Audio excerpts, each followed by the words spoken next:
17 जून को पाकुड़ के गोपीनाथपुर गांव में बकरीद पर्व के अवसर पर प्रतिबंधित मांस काटे जाने के मामले में दो समुदायों के बीच तीखी झड़प हो गई है, जिसके बाद पश्चिम बंगाल के गांव से सैकड़ों की संख्या में असामाजिक तत्वों ने गोपीनाथपुर गांव पर हमला कर दिया है और पत्थरबाजी सहित बमबाजी भी की है, जिससे गोपीनाथपुर गांव के कई लोग गंभीर रूप से घायल हुए हैं और कई घरों को नुकसान भी पहुंचा है। ज्ञात हो कि गोपीनाथपुर गांव झारखंड और पश्चिम बंगाल की सीमा पर है। इन दृश्यों को देखकर समझिए कि कैसे ग्रामीण नदी पार कर हाथों में लाठियां लिए इस ओर आते हैं, जिसके बाद दोनों गुटों में झड़प शुरू हो जाती है। वहीं इस चलाए जा रहे फुटेज में ये देखा जा सकता है कि किस तरह से बकरीद के दिन प्रतिबंधित मांस को बड़ी संख्या में काटा गया है।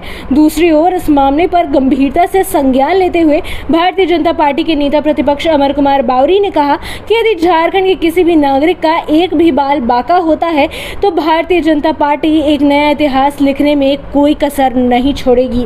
नेता प्रतिपक्ष ने बताया कि उनकी बात पाकुड़ जिले के अधिकारियों से हुई है, साथ ही वह सभी कैंप कर मामले को सुलझाने में लगे हैं।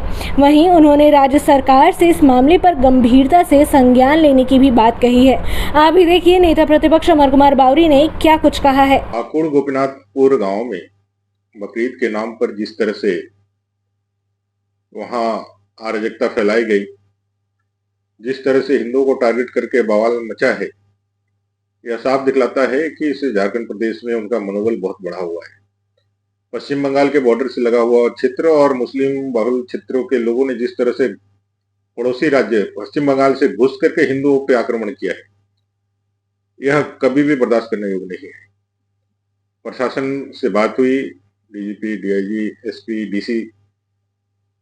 डीसी खुद कैंप किए हुए हैं। मेरा प्रशासन से ही मात्र एक आग्रह हुआ कि किसी भी झारखंड के नागरिक को, हिंदू को एक बाल भी खरोच नहीं आना चाहिए। अगर बाल भी बाका होता है किसी का तो भारतीय जनता पार्टी चुप नहीं रहेगी और झारखंड के इतिहास में एक ऐसा अध्याय लिखा जाएगा जो आगे भी लोग याद रखेंगे। इसलिए मेरा सीधा मांग है, दोषी लोग चाहे झारखंड के हो या पश्चिम बंगाल के हो, भारत के संविधान, भारत के कानून के अनुसार उस पर कार्रवाई करे और ऐसे लोगों का मनोबल को अविलंब कुचला जाए। ये राज्य सरकार से भी मैं मांग करता हूँ।